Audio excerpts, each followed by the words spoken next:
Amen. Jina yake Kamila. Mfite imyaka 12. Ana miaka 12. Yiga mu wa gatanu. Amen. Nasoma mwaka wa 5.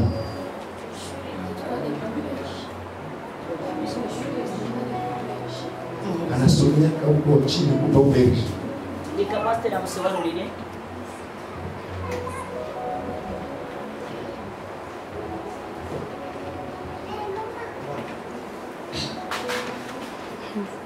Musomyi mwiza nahagarare atusomere ijambo ry'Imana. Msomaji mzuri asimame atusomee neno la Mungu. Tusimame tuheshimu neno la Mungu. Kitabu ya Kutoka. Kitabu ya Kutoka. Kuva 2 umurongo sinawurangiza.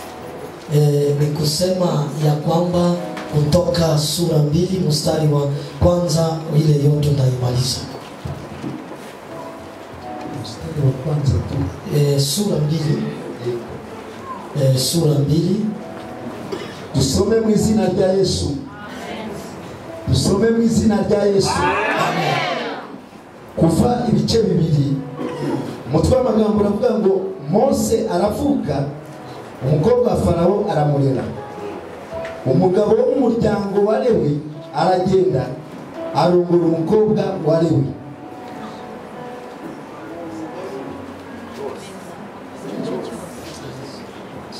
Uwo mugore asama inda abyara umuhungu, maze abonye ko ari umwana mwiza amuhisha amezi 3. Ananiwe guhora amuhisha, amubohera akato gapfundikiye mu ntamyi, agasiga ibumba n'ubushishi, ashyiramo uwo mwana, agashyira mu rufunzo rwo ku nkombe y'uruzi. Mushiki we aramwitarura ngo amenye ikiri bumubeho. Umukobwa wa Farawo amanurwa no kwiyuhagira mu ruzi. Abaja be bagendagenda ku nkombe y'uruzi, abona ka kato mu rufunzo, atuma umuja we kukazana. Agapfunduye abonamo uwo mwana. Umwana ararira, aramubabarira ati, uyu ni umwana w'Abaheburayo. Mushiki we abaza umukobwa wa Farawo ati, sinajya se kumuzanira umurera wo mu Baheburayo ngo amukurerere? Umukobwa wa Farawo aramusubiza ati, nuko genda umunzanire. Umukobwa aragenda ahamagara nyina uwo mwana. Umukobwa wa Farawo aramubwira ati, jyana uyu mwana umundere. Jyana umwana umunderere nzaguhemba. Uwo mugore ajyana uwo mwana aramurera. Umwana arakura, amushyira umukobwa wa Farawo, ahinduka umwana we, amwita Mose. Ati, nuko namukuye mu mazi. Nakira ijambo ry'Imana.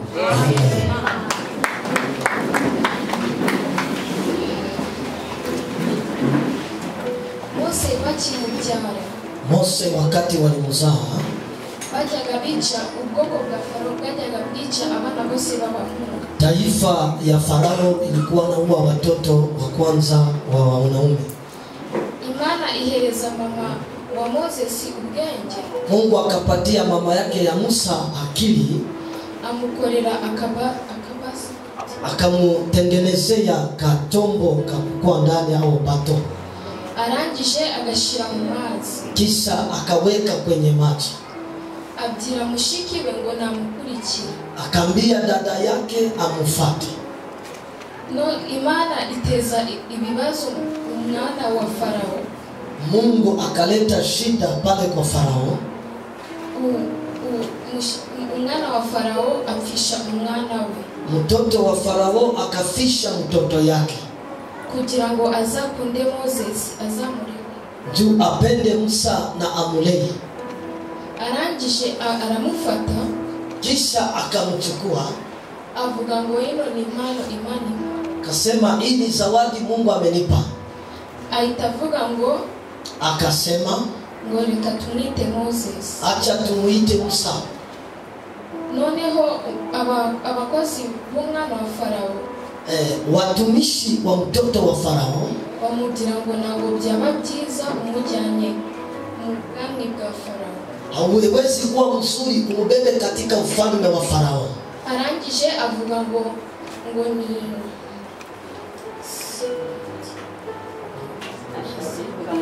Ivan doke ni siri, akasema tulifanye siri. Arangije akurira kwa Farawo, kisha akakomalia kwa Farao, arakura, akakomaa. Arangije agiye hasi, wakati alipokuwa anashuka chini, abona ubwoko bwa Farawo burimo burica ubwoko bwa Moses.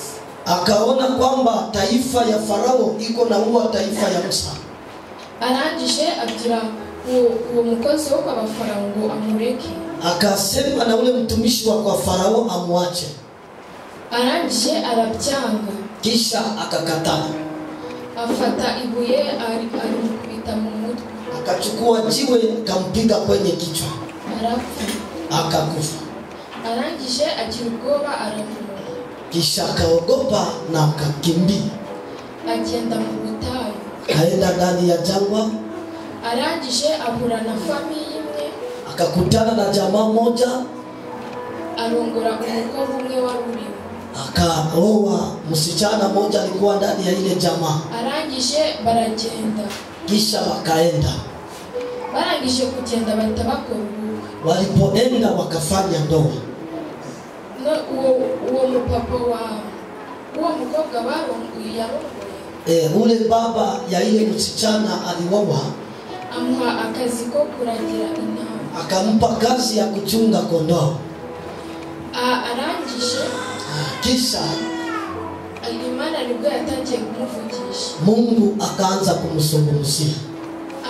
Ajya kuziragira mu misozi. Akaenda kuchunga zile kondoo kwa milima. Abona igiti. Akaona mti kirimo kirashi. iko na waka. Kitari gukumbuka. Lakini haiteketei. Arangije kisha Imana imugira ngo nakure inkweto aho ngaho nahera. Mungu akamwambia vue viatu mahali anakaa ni takatifu. Arangije Imana iramwibwira. Mungu akajieleza kwa Musa. Imugira ngo nijye kwereka ubwoko bwe inzira. Akasema wende uoneshe taifa yangu njia ukawatoe Misri. Arangije asubirayo. Kisha akarudia kule. Asubiyeyo. Aliporudia kule, ajya kugira ubwoko bwe ko ari Imana imutumye. Akaenda ambia taifa yake kwamba ni Mungu anamtuma. Bamwe bari kubyemera abandi babyemera. Wamoja walikuwa nakubali lakini wengine hawakubali. Barangije uwo munsi alisa mukuru y'imfura ya Farao. Ile siku ilikuwa siku kuu ya mtoto wa kwanza wa Farao. Moses kuko byari bikomeye kujya imbere ya Farao. Musa kwa sababu ilikuwa kugumu kufika mbele ya Farao. Kuko bari basi kumwateye. Balikuwa anajua gisi iko. Arangije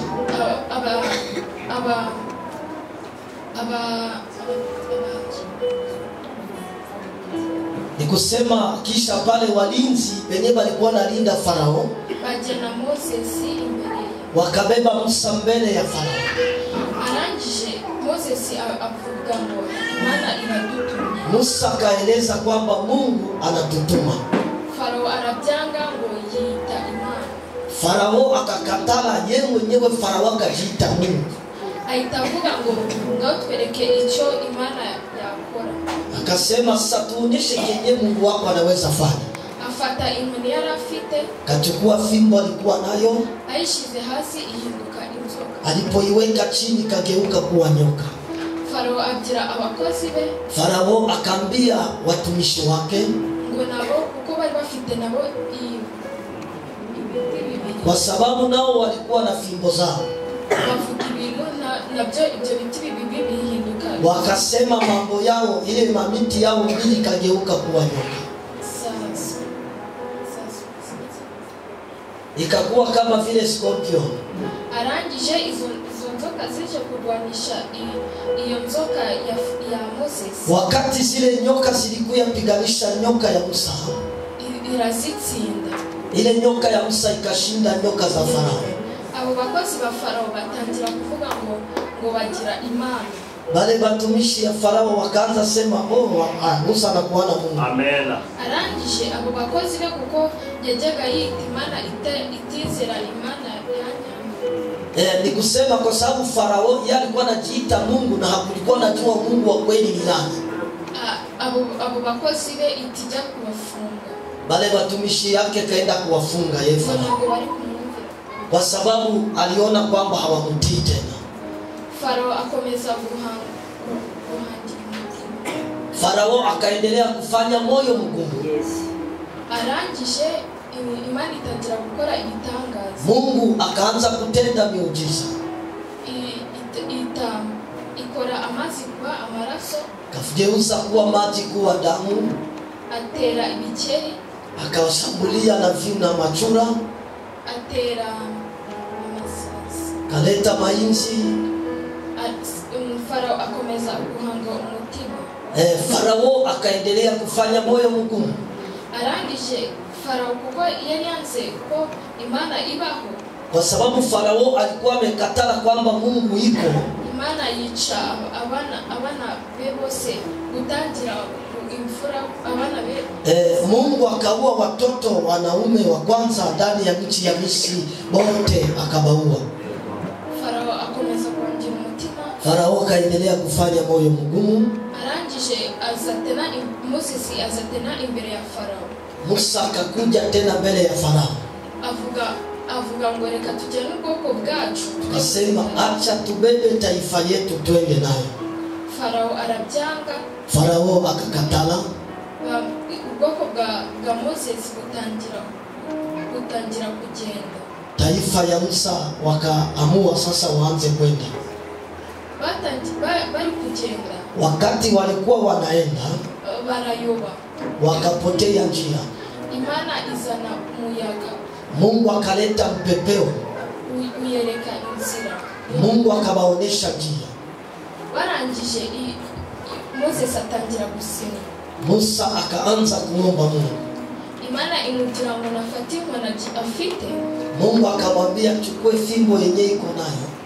Arambure akaboko ku nyanja. Anyoshe mkono kwenye bahari. Arangije iyo nyanja itayica. Ile bahari kakatika mara pili. Moses itangira kugira ubwoko bwe ngo butangire kugenda. Ni kusema Musa akambia taifa yake sasa waanze kuvuka. Kuja Kanaani. Ndio baende ndani ya nchi ya Kanaani. Bagiye ba Farao nao bavuga ngo reka tubakurikire. Wakati walipoenda Farao naye akasema acha tuwafuate. Ubwoko bwa Moses bose bwarangije kutambuka. Wakati taifa ya Musa walimalizika kuvuka, ba Farao nabo bari kuza. ba Farao nao walikuwa wanakuja. Imana igira Moses ngo afate tena iliya nkoni. Mungu akamwambia Musa achukue tena fimbo yake. Arambure ukuboko ku nyanja. Anyoshe tena mkono kwenye bahari. Irangije iyo nyanja tena yifata. Ile bahari tena ikarudiana tena. Farao bose barapfa. Farao na watu yake wote wakakufa. Icyo nashakaga kubabwira. Kitu nilitaka nibambie. Iyo Imana ifite umugambi. Kama Mungu iko na mpango juu yako. Iragutabara. Anakuokoa. Kama vile Mungu aliokoa Musa. Imana ihereza mama we ubwenge. Mungu akapatia mama yake akili. Amukorera akamtengenezea kabato kadogo kakukaa ndani. Amushiramo. Akamuweka ndani. Kuko ubwo bwoko bwe buri kwica abana bose baba Mungu. Kwa sababu ile taifa ilikuwa naua watoto yote wanaume. Imana iramutabara. Mungu akamuokoa. Ikindi nashakaga kubabwira. Kitu ingine nilitaka nibambie. Iyo Imana igutumye ahantu. Mungu akikutuma fasi. Tukaze tugira ubwoba. Usiwe na uogopa pana. Na Moses. Kama vile Musa. Yagiye Imana ngo ifite ubwoba. Aliambia Mungu aseme iko na oga. Imana imubwira ngo aho ngutumye. Fasi yenyewe na kutuma ndio vile Mungu alisema. Azahura na mukuru we. Atakutana na mkubwa yake. ariyo iri kumufasha mu nzira z'abandi kubyina. Ni kusema yeye ule mkubwa yako atakusaidia kwa njia ambayo itakwambia kupitia. Iyo utubaha Imana, kama hauheshimu Mungu, iguteza ibibazo. Mungu anakushambuliza na shida. Farao kumyajaga ivuga ngo ntago Imana ibaho. Kama vile Farao alikuwa anasema Mungu hakwake, Imana itangira kumwereka ibyo yakora. Mungu akaanza kumuonesha sasa yenye Mungu yeye kanaweza faa. Yica umwana we w'imfura. Mungu akaua mtoto yake mwanaume wa kwake. Ariko akomeza lakini akaendelea kufanya moyo mgumu. Birangije Moses kuko bari kuhagarara gutya mazi. Kwa sababu Musa walikuwa wanasimama pale kumaji. Yakira Farao apfuye. Ikamalizika Farao na amefariki. Ariko twubaha Imana. Lakini kama tunaheshimu Mungu, ituba hafi. Mungu anakuwa karibu na sisi. Nuko Moses yajaga yubaha Imana. Kama vile Musa alikuwa anaheshimu Mungu, ikamulinda. Mungu anamulinda. Ibintu byose yajaga ikora. Vitu yote vyenye alikuwa anafanya. Niyo mpamvu nashaka kubabwira. Ndio maana nilikuwa nataka nibambie. Tuzaje twubaha Imana. Tukwe tunaheshimu Mungu. Kuko ituba hafi dufite umugambi. Anakuwa karibu na sisi kwa sababu iko na mpango juu yetu. Amen. Ile ndio nilikuwa nataka nibambie.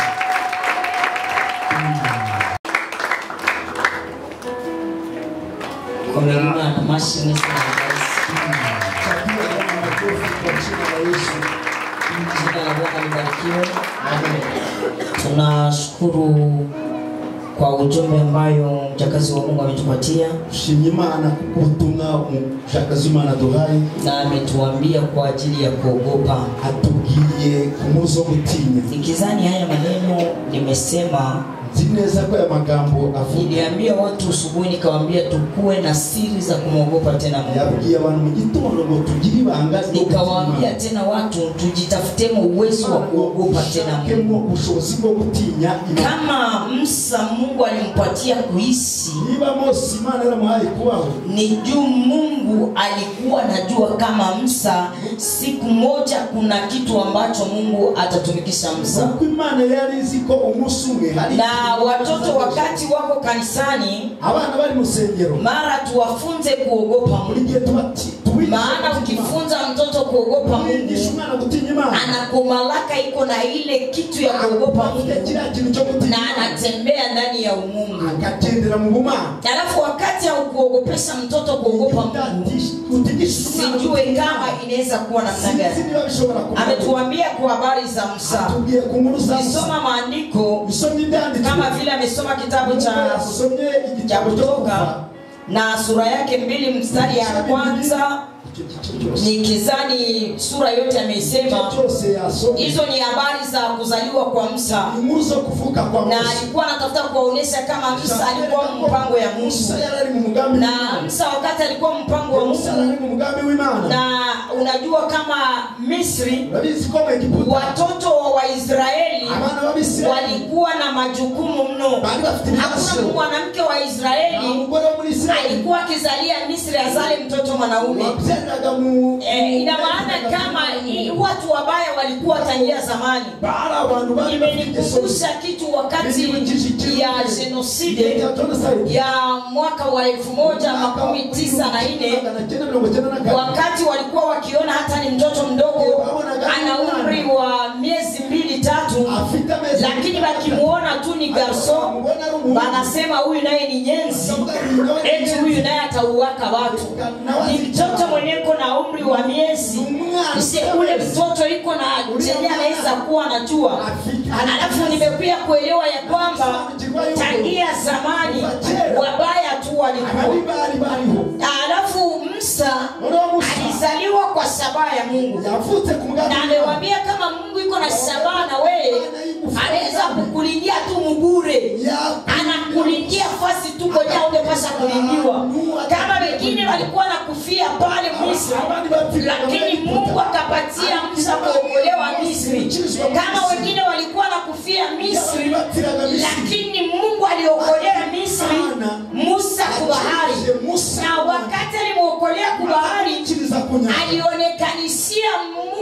Musa yigaragariza ke Musa Mungu iko upande wake. Imana iri mu ruhande rwawe. Watu wanaweza kufa, lakini kama Mungu iko na sababu na wewe, wenyewe watu wengine wanaweza kufia, wewe ndio wenyewe unaweza kujea, wenyewe wengine wanaweza potezea, wewe ndio wenyewe unaweza kuatia.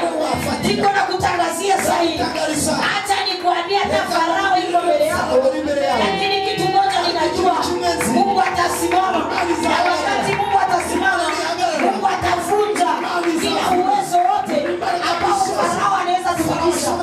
Atalikuwa na uchawi, atalikuwa na ulozi, atalikuwa na watu yake, lakini ametuambia kwamba Mungu alikuwa juu ya Farao. Farao alitajionyesha kama ni Mungu, lakini Mungu akamuonesha umungu wake.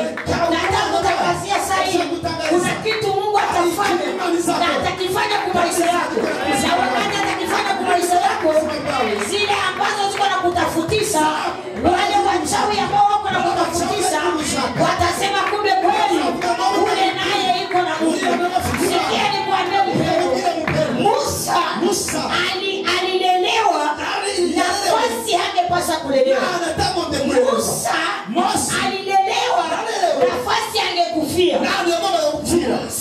Mungu alimulindia, Mungu akampatia kukula mzuri, Mungu akampatia kukua na afya. Sikia nikwambie, wanaweza kuloga maroho, wanakupatia sumu, lakini Mungu anaifanya vitamini, anaifanya vitamini wewe. Wanaweza kutega, Mungu anategula. Mungu njeko na mpango juu ya maisha yako. Alafu usiogope, maandiko yametuambia vita si vyetu, bali vita ni vya Mungu. Na Wamisri ambao tunaona hatutawaona tena. Vita yenyewe wanapigana nayo ni ya kitambo. Vita yenyewe wanapigana nayo ni ya kitambo.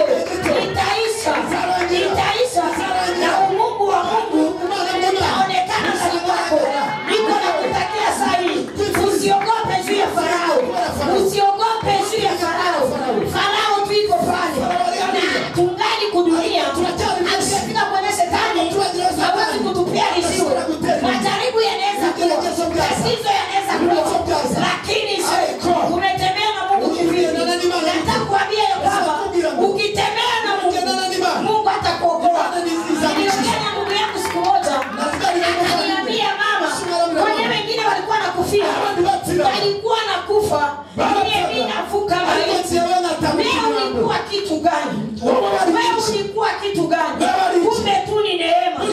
Sasa kwa nini niko nataka kuambia usivunjike moyo? Ni kitambo bado. Yale nyoko napitia ni ya muda tu. Mungu atatenda. Mungu ataonekana. Na uwezo wa Mungu utaonekana. Amen. Amen. Aseme Musa wakati amezaliwa, mama yake akamsukia kikapu. Mama wa muremera akato. Niko nakutakia sahihi, ndashaka kukwifuriza Mungu akusukie imani kwere fasi ahantu kwenye mnaweza jificha. ahantu ushobora kwihisha. Nilikuwa nasema hivi, nikuvuga gutya, Mungu Imana akufanyizie igukorere nafasi ahantu kwenye anaweza kukuficha. ashobora kuhisha. Mungu anaweza kufichia na kule adui mwenye anatafuta kukuua. Mungu anaweza kukutendea kwa ule tu mwenye alikuwa hapendi uishi, lakini Mungu juu ni Mungu anakupitia unaishi na ungepa unaishi na hataki, lakini utaishi tu Mungu anataka. Musa aliishi juu Mungu alitaka. Musa hakuishi juu ya binti ya Farao, maana haiko juu kwa Farao hawakujua kama Musa ni Muisraeli. Haiko juu kwa Farao hawakujua kama Musa ni Muisraeli. Koma jinsi Musa balisa mkamata wanye mtia kumai kama ni Mumisri. Kandi ali mu gihugu cya Egiputa. Sijui kama nasikia kitu. Sisi ndio mvise kaka. Explique nini niko explique. Turudishe kwanza Mungu tukufu. Amen. Amen. Unaweza zaliwa Shobora kuvuka mfaso yenye haiko normal. Mburyo butari bwiza. Hata tuseme mtu anaweza zala mtoto mfaso ya kinyenda. Umuntu ashobora kubyara umwana mu buryo bw'ikinyenda. Mtu anazala mtoto hana bwana. Murakabyara umwana na mugabo. Lakini hakuna kenye kinakuwaka na kiko mu mpango. Kitari mu mushaki bw'Imana cyangwa mu mugambi w'Imana. Hakuna kenye kinakuwaka na kintu kibaro hakiko mu mpango. Kitari mu mushaki bw'Imana. Kama Jefte, kama Yefuta. Alizaliwaka kwa mama yake. Akazaliwa mu mambo ya umbaraga. Lakini Mungu alikuwa na shabaha ya Yefuta. Sikieni kuambia kama hauyajua kama Mungu iko na shabaha yako, hauwezi jua kenye huko. Ashobora kumenya icyo uricho. Amen. Mujecho sutaramenya Wakati wote imani kufita umugabo. Mungu iko na mpango. Ukina ubuzima bwawe. Unacheza na maisha yako. Ukina n'ibyo nyuramo. Unacheza na bile ya Mungu. Uko ufite imani kufita umugabo. Ujue Mungu iko na sababu. Imani kufita umugabo. Ujue Mungu iko na sababu. Usakina. Hautacheza. Cyari cyo cyose. Kwa kila kitu. Uzamenya yuko beshejeho. Nuwiteka imana.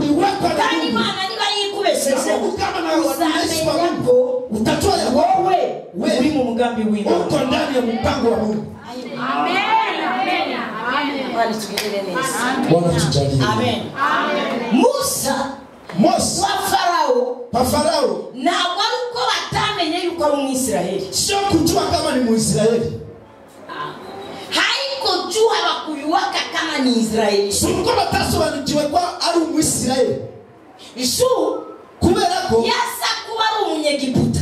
Ingekuwa ni mtu wa Misri ntabwo bari kumushira mu mazi. Abangeni mutia mu mazi. Bivuga ngo mukobwa wa Farao. Kusema kwamba binti ya Farao. Na yalisateka yuko. Naye alikuwa anatambua.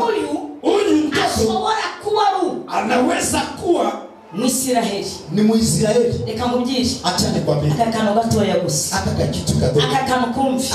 Ukasikia. Nashaka umuntu akumva. Nataka mtu anisikie. Haleluya. Amen. Uriho wowe unaishi wewe. Njewe reka nivuke. Naishi mimi. Njewe ndiho. Mimi naishi. Ndiho kubw'umugambi w'Imana. Naishi kula ntabwo ndiho kubw'umugambi w'abantu. Siishi kwa mpango wa watu. Ndiho gukora. Siishi kwa kuwa watu. Wasimye kombaho.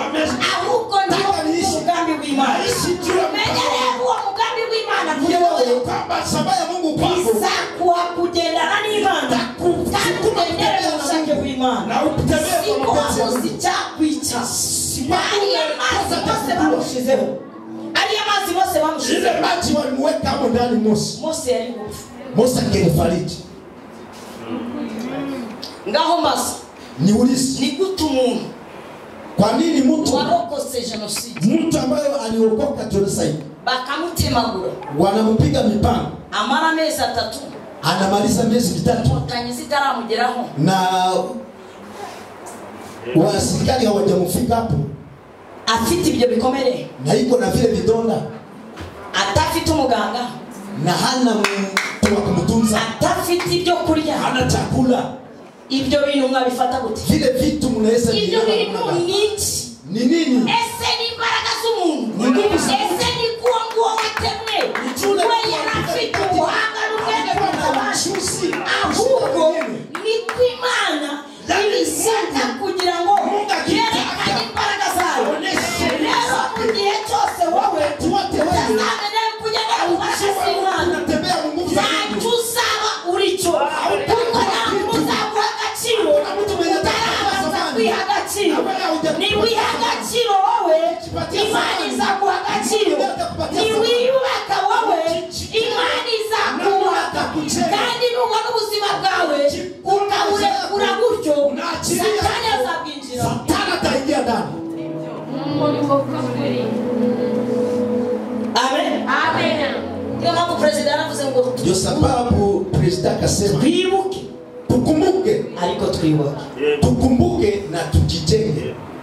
Twibuke. Tukumbuke. Ariko nanone tunayubaha. Lakini tujijenge. Ntabwo tuzahura mu kwibuka. Hatutaende. Ariko twibutse. Lakini tukumbuke. Kaniyubaka. na tunajitenga, tukiyubaka tunajitenga, nta muntu hakuna mtu uzaza hagati muri wowe azasenya ibyo wubatse abomoe vile kereka nawe umwanya pasipo wewe niba Mose Imana yamushizeho Mose Mungu alimweka kugira ngo umva Mose akamwambia sikia Mose, nzakugira Imana nitakufanya mu Banyegiputa kwa watu wereke yuko Imana wewe ni ageze mu mbere ya Farao, ufika mbele ya Farao, Farao aramubwira ngo nani Imana, akamwambia na mimi ndi Imana, na mimi ni Mungu. hari ibintu bibaho Kuna vitu ambavyo vinaishi ikihimbaza imbere yawe, vinajisifu mbele yako, na yuko wenda hari itatoa ya kwamba wewe umusozi ntabwo ushobora kuvaho, hautatoka, ahari ibingibi ntabwo bishobora gusobanuka, ariko reka nkubwire lakini acha nikwambie Mose yahagararanye n'Imana, alisimama amaze guhagararana n'Imana abwira Imana ngo akamwambia Mungu, ndashaka yuko nataka ya kwamba ngendana nawe, kandi nugendana nawe ukitembea na mimi yamenye ubwiza bwawe, tatoa uzuri wako. Imana iramubwira ati Mungu akamwambia ikakwereke kuri kumwe nawe, acha nikuoneshe jinsi uko pamoja na ufite iki, una nini. ngaho rero nawe mu kiganza ufite iki, Wewe ndani ya mikono yako una nini, mu mutima wawe ufite iki, ndani ya roho yako una nini. ejo bundi nabwiye abantu Juzi nikamwambia watu eti ibyo umuntu abiba vile mtu anapanda nibyo asarura, ndivyo atavuna. ibyo ubiba Vile ambapo unapanda nibyo usarura, ndio utavuna. Yesu nashimwe. Amen. Ufite iki, Una nini ndani ya mikono yako? ngo bageze ku nyanja itukura, Walifika ku bahari ya Shamu, Abisiraheli batangira kugira Mose, Waisraeli wakaanza ambia Mose, ni iki cyaguteye ni nini nimetuma kudukura mu Egiputa? umetutosha ndani ya Misri? Abakristo iyo batangiye kunanirwa Wakristo wakianza choka, batangira kwitwazanya abandi, wanaanza sasa batangira kwishyira abandi, njyewe naravuze, njyewe yongeze mu rusengero abantu barandeba, rwose urashaka ngo barebe intebe, nataka basi batazame maviti, watakutazama, urashaka ngo bavuge zino barakuvuga, watakusema. Na Bwana yaravuze ngo yanze kuvuga yagize gute, ariko nayo bajya bayivuga ngo ni iki, ngo ni urutare. Amen. Njyewe batangira kuzana ama explication, ntabwo nzasubira mu murimo, sinzajya muri korale, bariya bajya bibona, bariya bajya bigira gute, dore baririmbira umunsi banze ko njyewe ntaririmba muri korale. Ni amategeko my friend, mu nzu y'Imana ni amategeko. Niba umuyobozi wawe akubwiye ngo ni gutya, gendera kuri ibyo ngibyo.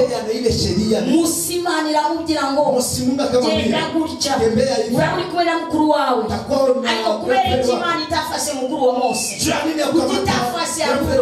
kuki itafashe Aroni, baba ariyo atuma. Ariko reka nkubwire, Imana itabara ibinyantege nke. Mungu anapenda Jamii ulikuona yuko alinyembara mbele yao, ndashaka kutangariza yuko bitego muceceke uko tufite Imana iri Elohime, Imana ivuga, Imana itegeka, uko byaba kose nawe amakuru n'ibyago ari byinshi, umukiranutsi ari kuwiteka Imana amukiza muri byose. Reka Yesu agukize muri byose. Reka Yesu yinjire muri za dosiye zawe. Yesu yinjire muri bya bibazo byawe. Yesu yinjire mu rugo rwawe. Imana itume marayika wayo azakore operasiyo. Imana yinjire, Imana ikore, kandi Imana nikora. Imbaraga z'Imana ziragaragara. Imana iramubwira ngo ufite iki, Musa aramubwira ngo ufite iki, Imana iramubwira ngo abirambure, arayirambura, amazi ngo atabukamo kabiri. Abisiraheli barambuka, ngo bamaze kwambuka Farao wagira ngo y'amazi ni yayandi, ngo bamaze kugera hakurya ingabo za Farao nazo ngo zitangiye kwambuka.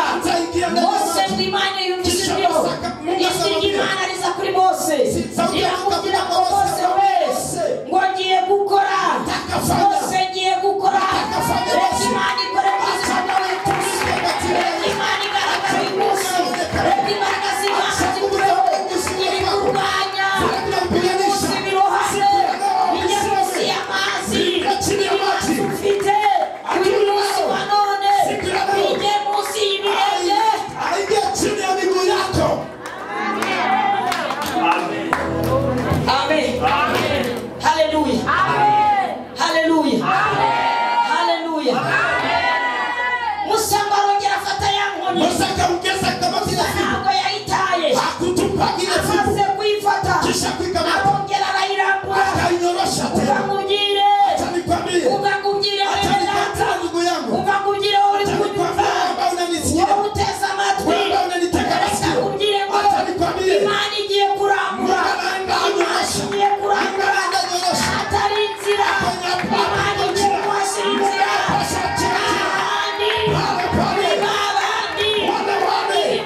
nawe agira gutya. Mose akafanya hivi. Amazi arongera araza. Kisha maji kakudia. Ngo mazi Imana. Kisha Mungu yitamurira kuri iyo nyanja. Akajionekania kwa bahari. Ingabo za Farao. Jeshi la Farao. N'abahetswe ku magare. Wale walikuwa kwenye magari. Bose bashirira muri nyanja. Wakamalizikia ndani ya ibibazo bya uyu munsi. Shida zako zile. Kugenda imbere uyu munsi. Vile vinakutembea mbele zako. Ibituma utabona ikirere cyawe. Ibituma utabona ubwiza bw'Imana.